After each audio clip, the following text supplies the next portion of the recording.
Be informed on the Dodge County landscape. We keep the inside of your home looking great. Professional Floor Covering welcomes you to the next segment of Community Comment on 95.3 WBEV, powered by Daily Dodge.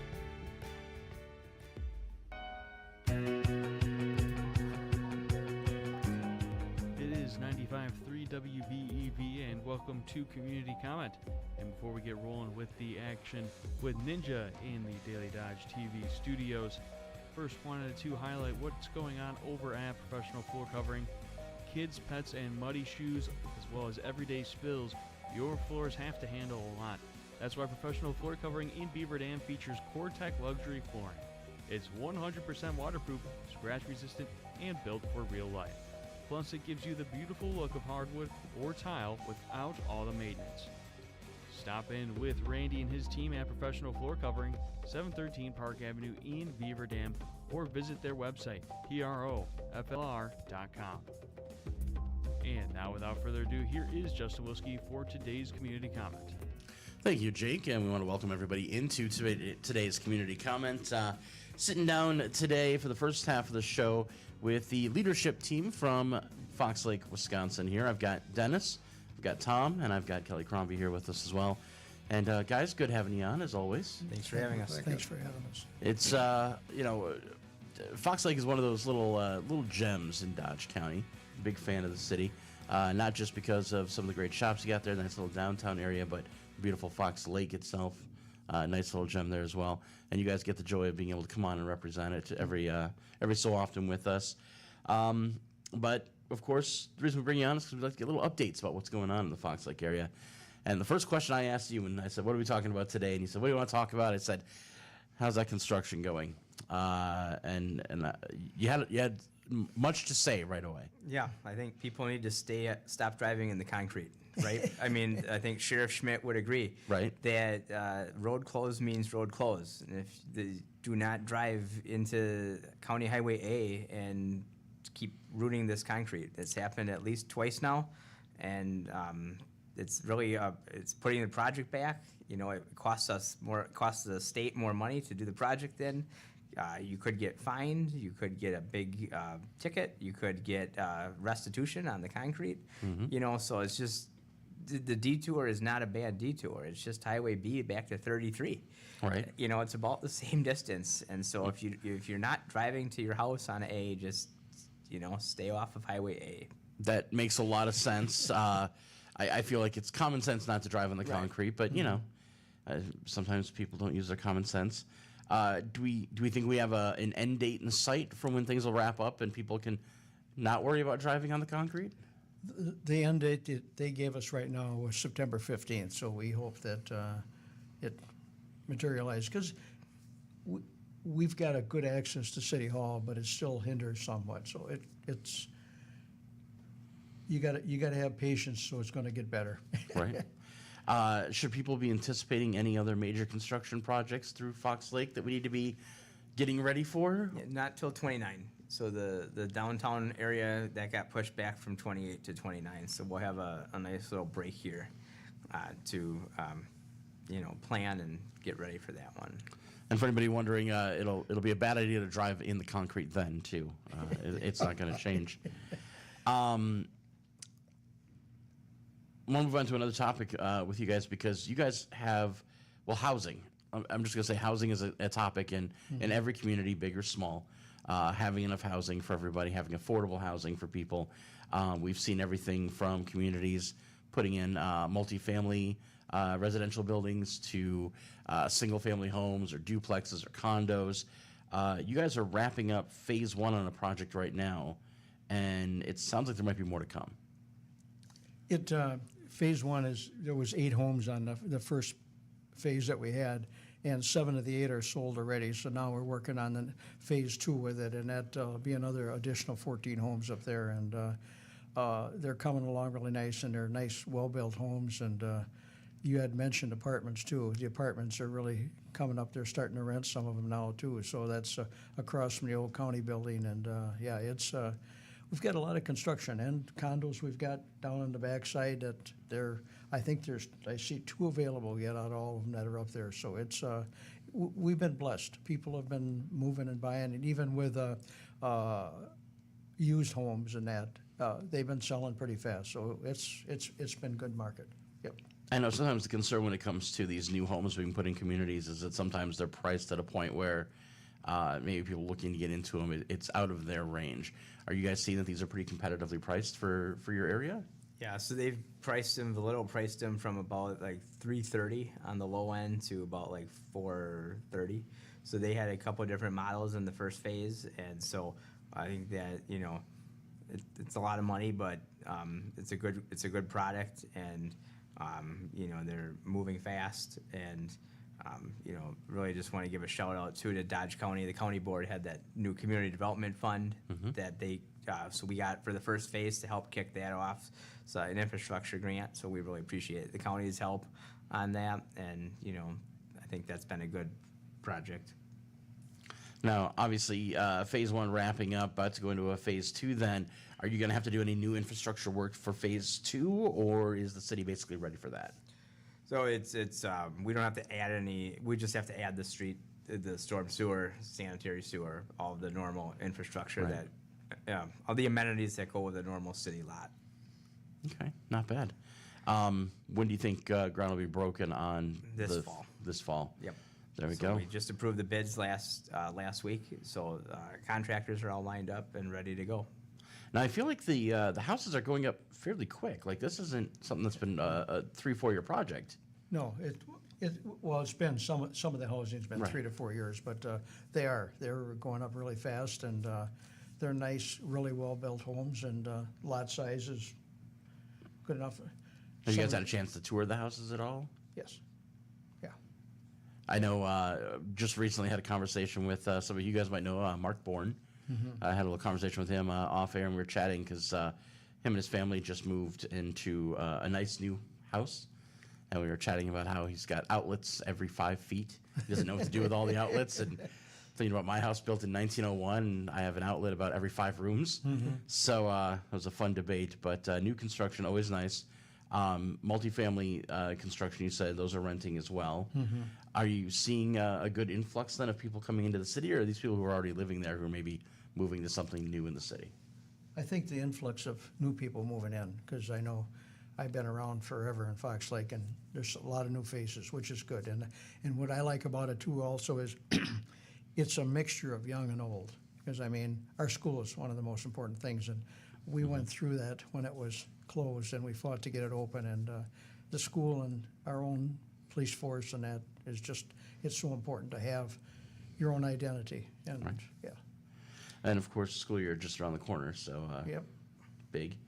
Absolutely. I think a couple good options in Fox Lake. You know, so Sage is part of the Wall Pond School District, and then St. John's as well. So I would say I know quite a few kids that make their way to the Sages School, which is never a bad thing, but always good to have options. You mentioned fire department briefly. You guys recently had National Night Out. Usually that's where we see police and fire kind of taking the time to make themselves publicly available in a lights behind you or house burning down type scenario. How'd that go for you guys? It went really well. They demonstrated the jaws. They opened a car like a can opener. I think I saw some photos of that on Facebook, actually. Yeah. Yes. We have a very good crew. I can't say enough about them guys. I've had multiple trips to the hospital, and they were on the spot.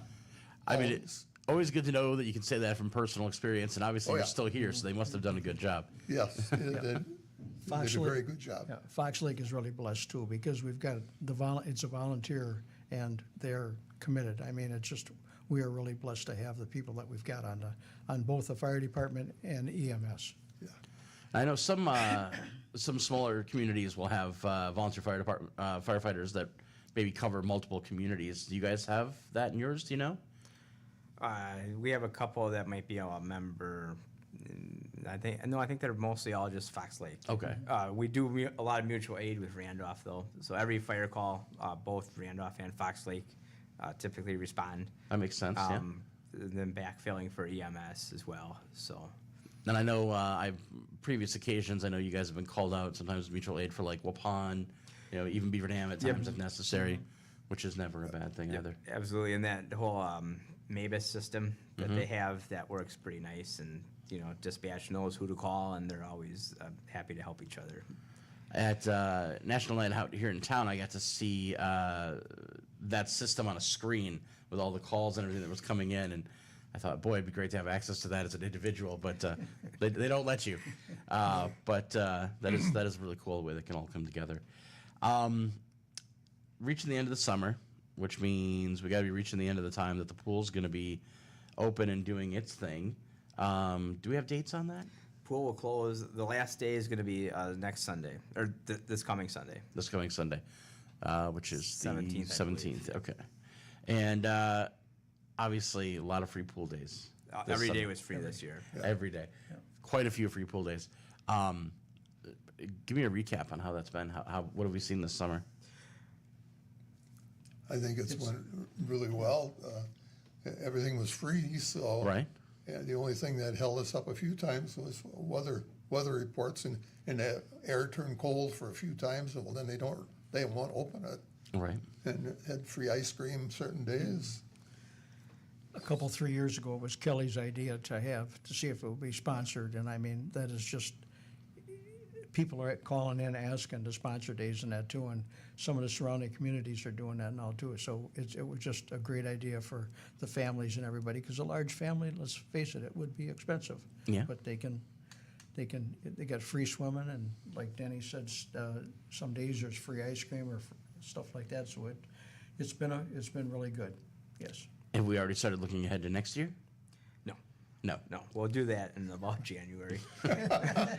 So if you're chomping at the bit to sponsor next year, just wait. Yeah, I think we have a good, a very generous community, and we've, received some sponsorships from, neighboring communities, businesses as well. But it's, it's good advertising, good way to give back for the businesses, and support the community. And so we really appreciate all their support of that program, because we couldn't do it without their help. And so, and the Dodge County YMCA, they provide all the lifeguards for us, we appreciate their support of our pool and helping to staff that.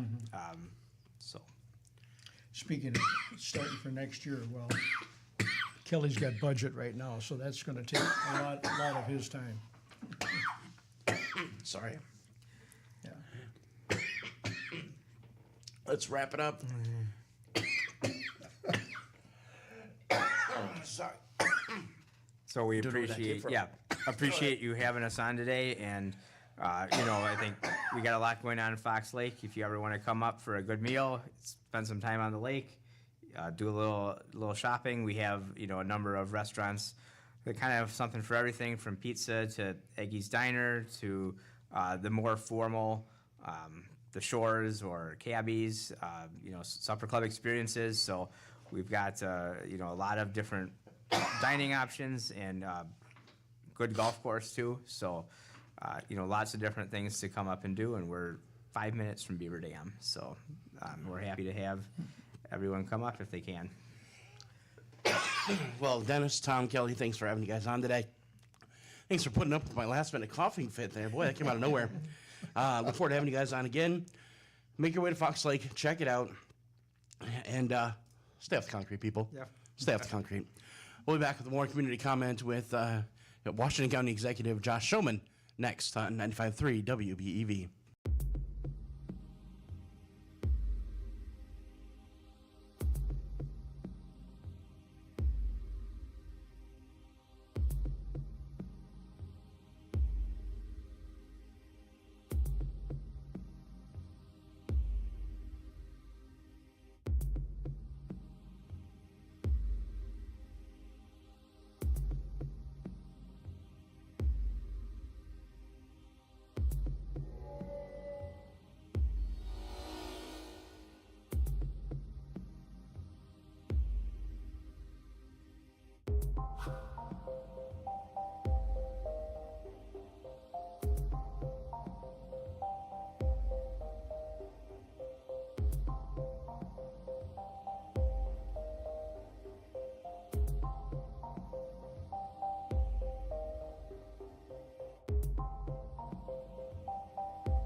Providing this community beautiful floors and so much more, the team at Professional Floor Covering can't wait to connect with our friends through today's community comment on 95.3 WBEV, powered by Daily Dodge.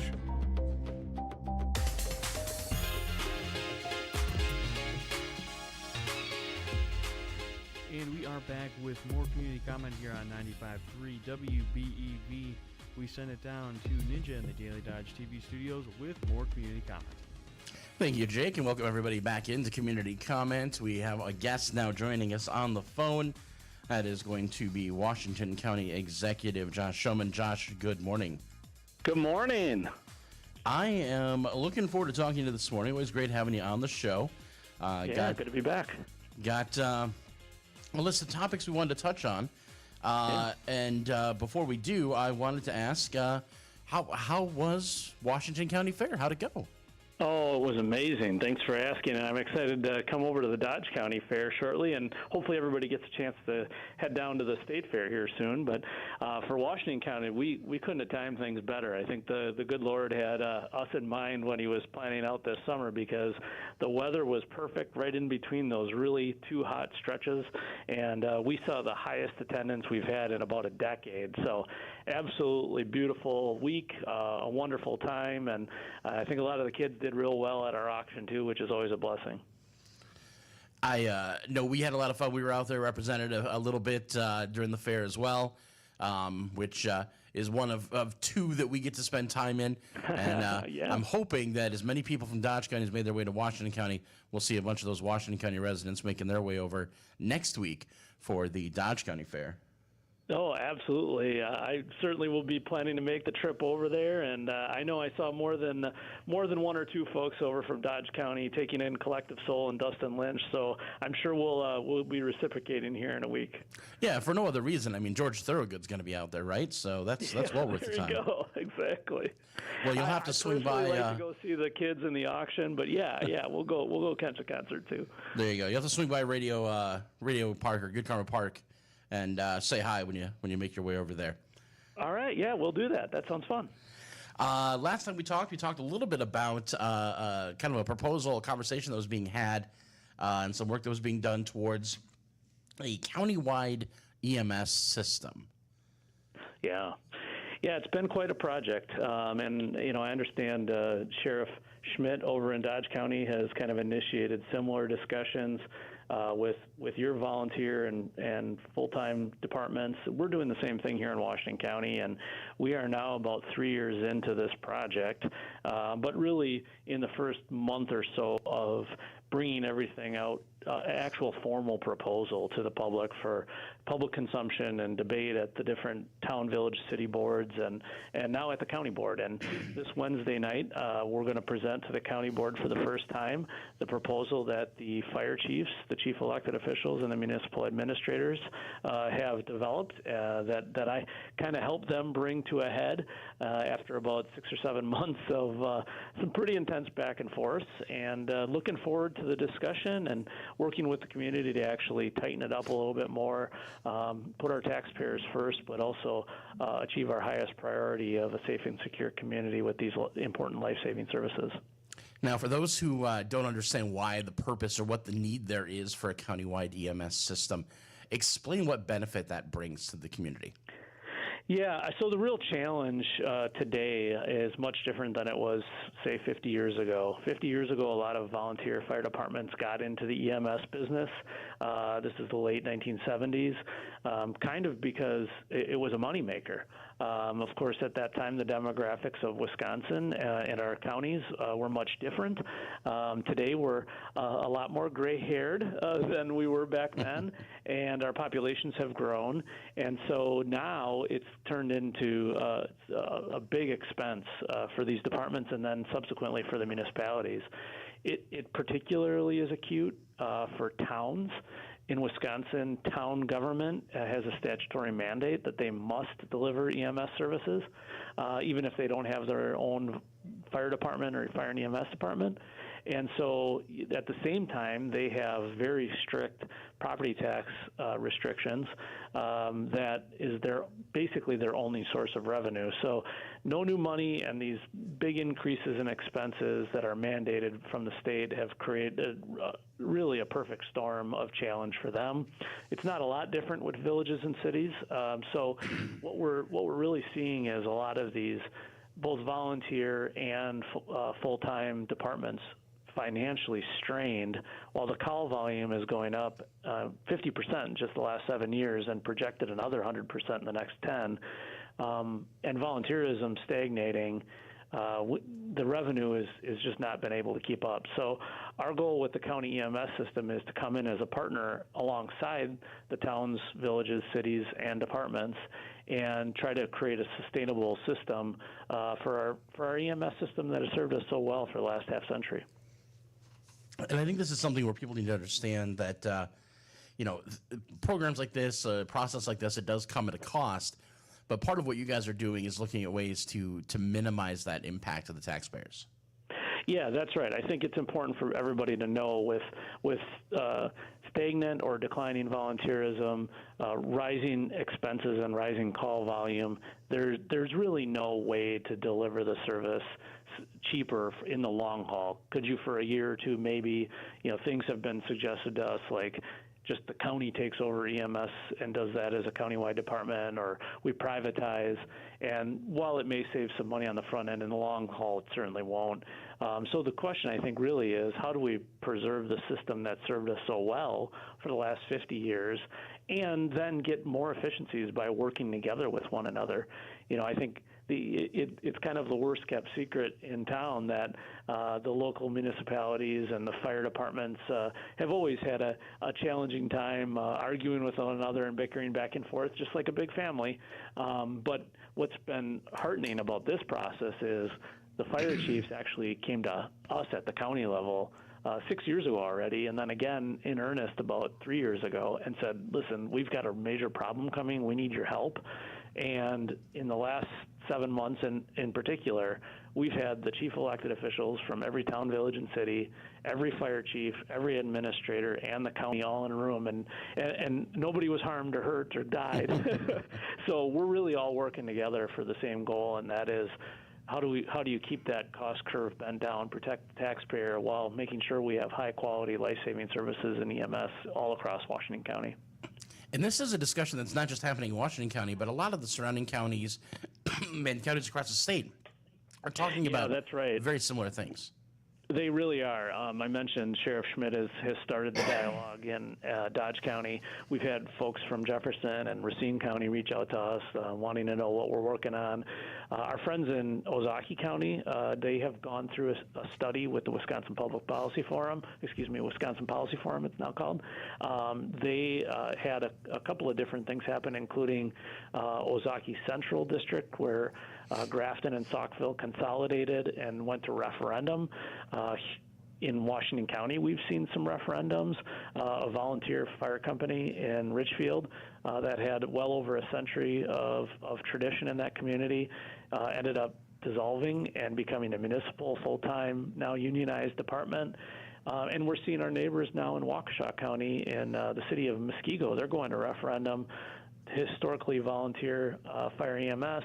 Now they're talking about a 5.1 or $5.2 million referendum coming up here in Muskego. So it really is. This isn't a Washington County issue. It's not a Dodge County issue. This is a Wisconsin and an America issue, and it's really got to be about being cognizant of taxpayer dollars and making sure we're delivering quality life-saving services for the long haul. So hopefully the next generation can enjoy the same level of service and better than we have in the past.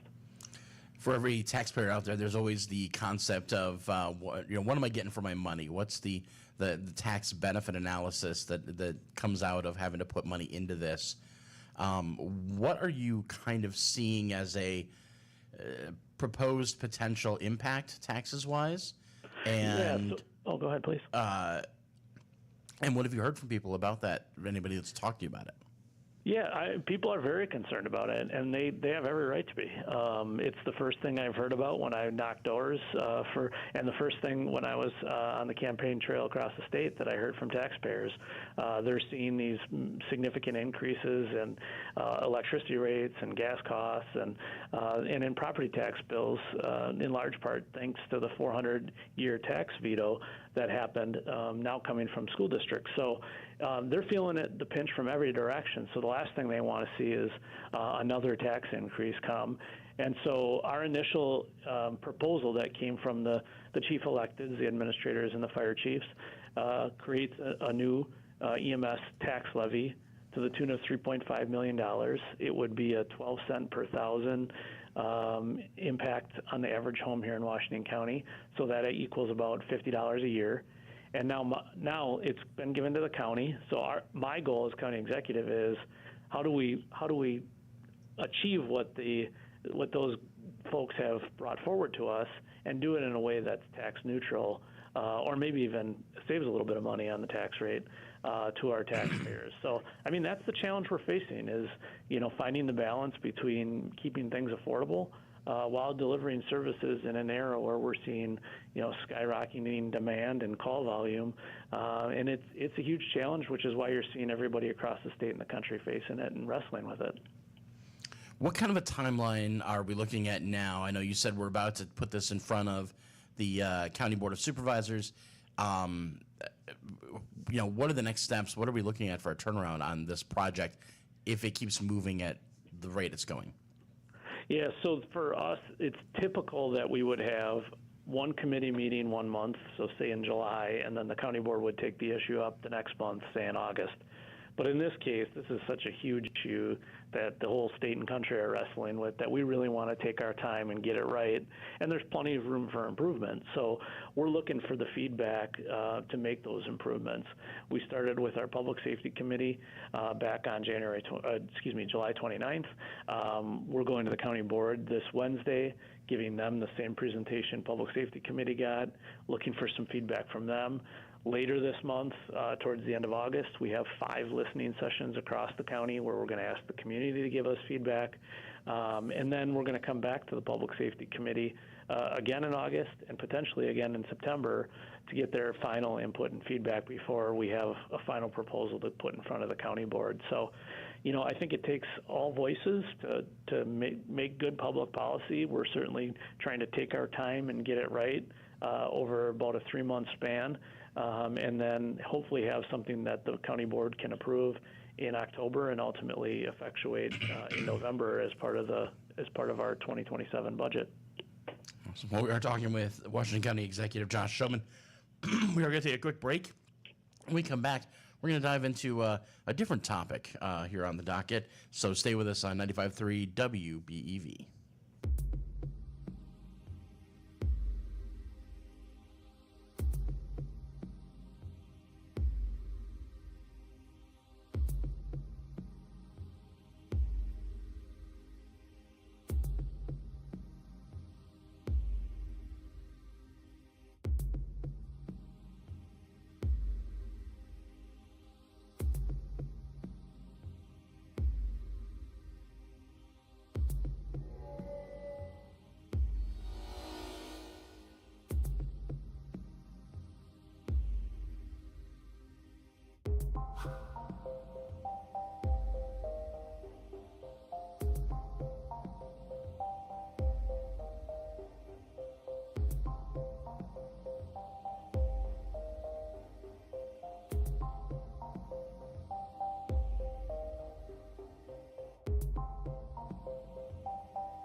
tuned to Community Comment on 95.3 WBEV, powered by Daily Dodge, presented by Professional Floor Covering.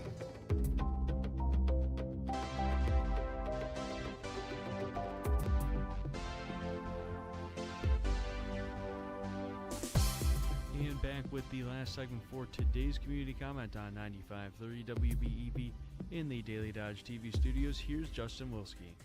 And welcome back into today's Community Comment. We are talking in the second half with Washington County Executive Josh Schoemann. Josh, again, thanks for being on with us today. Thanks for having me back. The other topic that we had on our list of things to talk about today is one that I'll admit I am not fully informed on, but I'm hoping you're going to really kind of bring me up to speed. But it's the sale of a particular piece of property there in Washington County. Yeah, our former UW campus, most recently referred to as the University of Wisconsin-Milwaukee at Washington County.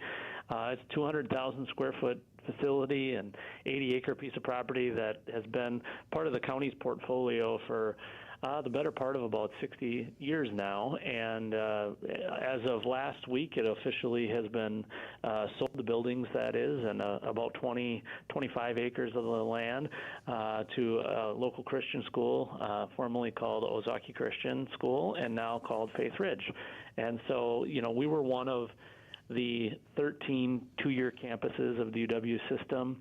I think they're now up to 8 that have kind of been abandoned by the UW, and we kind of had to work together and figure out what are we going to do with this 200,000 square foot facility and 80 acres. And first step in the process has been to sell to Faith Ridge, and they are looking forward to starting school this fall in the former UW campus. So already this fall, that's a pretty quick turnaround for a new property acquisition. It is. It's been a super quick turnaround from the sale to when they actually have to open up. But, it's been a long process. We started in earnest about 3 years ago already with a task force kind of looking at what's going to happen if that campus decides to close. I mean, you could just tell from the demographics in our elementary schools and in our middle schools and high schools back at that time that these two-year campuses of the UW were short-lived. And if I were a betting man, I would put my money on the fact that all the 2 years will eventually close, and unfortunately probably at least one, if not two, of the 4 years someday. And so we saw it coming, and we were trying to be forward-looking, anticipating what would we do. We had a proposal in front of the state that actually got included in the state budget a couple of years back to partner our UW campus with our technical college campus, which we of course share with Dodge County and Moraine Park. That ended up not quite working the way we had thought, and so we ended up going kind of down a different path, and initially talked about a community center and what I referred to as a social capital, and it ended up being something that this Ozaki Christian School was very interested in, as well as another charter school. And it looks to me like Faith Ridge is going to take that community center concept and make it its own faith-based initiative, and really partner with local community partners and bring in a new chapter of what that campus has historically been. Now, how much of a lead-up did you guys have? I mean, 'cause you said you kind of saw the writing on the wall that this campus was going to get abandoned. Had you seen this in other locations already in the state that was kind of the lead up for you? Well, to be honest with you, no is the answer. None of the 2 years had closed when we initiated that task force, but the demography was inevitable. And so I saw things starting to happen across the country where higher education institutions were really struggling and in some cases closing, and I just knew eventually that was going to come to us as well. I could see our declining enrollment at that UW campus, along with all the others, and the financial stresses that the UW and the state were facing. It was very obvious that it was just a matter of time. So from the time that we started that process, that was May a few years back, to when the task force finally got going, which was not until like August, September, then the UW campus at Richland Center closed, or the announcement came that it was going to close. And all of a sudden, our task force got to work in earnest. And by the time it got a recommendation together to the county board, then Cardinal Stritch, just east of us, they announced that they were closing, and so it became a real urgent matter here in Washington County. But fortunately, we were out ahead of at least the early start of thinking it through and talking about it. And then once the budget concept that we shared with the legislature to merge the resources of the UW and the Technical College, that ended up getting vetoed by Governor Evers. But that we were far enough along then to know, it's only a matter of time. And it was shortly after that the UW notified us that they were going to close the campus, along with Fond du Lac and Waukesha at that time. They've subsequently closed other campuses, including the Fox Valley, and so as I said, it's just a matter of time, I think, before all these two-year campuses close. And fortunately, we were out ahead of it to be able to start some of the planning, and now we've got the next chapter in front of us. Sometimes when entities pull out of things like this and leave these buildings essentially empty and without a use, the longer they sit, the harder it is to put somebody in there. How important was it for you guys to find somebody that was a fit for this? Oh, it was absolutely critical. I mean, for us, it's several $100,000 a year just to keep the lights on and the toilets flushing. To your point, it's a 200,000 square foot facility, so it's larger than most of our manufacturers here in Washington County. And so, we couldn't sit on the building for long. We worked hard for about a year to try and find a number of partners to be able to bring to life that community center or social capital concept, and it became abundantly clear that it was really going to take an anchor type tenant or owner who could turn that dream into a reality. County government wasn't going to be able to deliver it, and so Ozaki Christian and now Faith Ridge came out on top, and we're very excited to see them take their own version of that and turn it into a more Christian community center base that ushers in that new era and that new chapter of that historic campus. I know I'm personally always a big fan of when buildings like that can be repurposed as opposed to having to build new. Yeah. I mean, that facility, that campus is not that old, right? No, it really isn't. And actually, so it was built in the late 1960s, the first phase of it, and most recently, the last edition was put on, I think, finished right around 2010, 2011. So yeah, less than 20 years old, about 15 years old. So it is relatively new. But we saw other places. Waukesha County tore down their campus. They're in the process of turning that into some housing. And frankly, had we not come to some kind of an agreement, whether it was with Ozaki Christian or otherwise, if we weren't able to get something closed here this year or early next, we likely would have been going down the path of tearing it down as well. So we're very excited to see it be able to be reutilized, have a new similar use, but a new and a little different twist to it, and hopefully bring a lot of those members of the community who've used it. We've had our symphony orchestra and a number of theater groups, a lot of community sports organizations use it in the past, and it sounds like all those conversations are continuing with Faith Ridge, so we're super excited to see that reintroduced and happen in a new and different way. I look forward to seeing what kind of updates we get as they continue to kind of move into the space and carve it out for those community needs. Are there any other county properties that are out there right now that the county is trying to also get somebody into? Yeah, there sure are. There always is. Since I've been with the county I started back in late 2013, early 2014.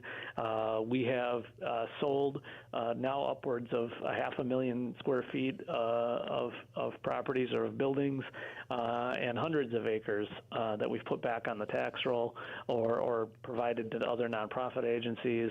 And we never stop trying to find new and different ways to do exactly that and make our footprint smaller, make government as small as we possibly can. And so the other one we're working on right now is We're in the midst of a remodeling project of our government center and our justice center, and that will allow us to enter another phase where we take what is currently called our public agency center. That's where all of our natural resource type departments and our human service, health and human service type of departments are housed, and move them across the street, ideally, to get our footprint even smaller, and then put all of that property back on the tax roll as well. So, we have a lot of moving parts and pieces, looking at building out our existing footprint here on this building, at the same time as we're moving people from footprints on other buildings, and then turning those other pieces of property south of Highway 33 back onto the tax roll, and looking forward to the public policy discussions that are to come, and hopefully to get that property back on the tax roll and contributing to Washington County taxes and to the community at large for generations to come.